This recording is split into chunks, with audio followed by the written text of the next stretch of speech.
शरीरं सुरूपं यथा वा कलत्रं यशश्चारुचित्रं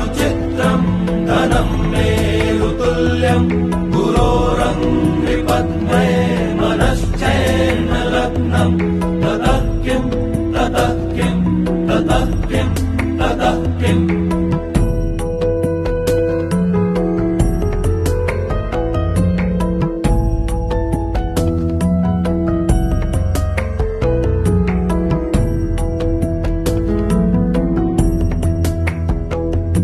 कलत्रं धनं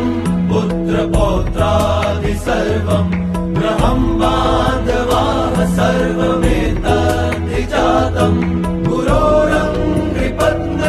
मनश्चैन लग्नं ततः किं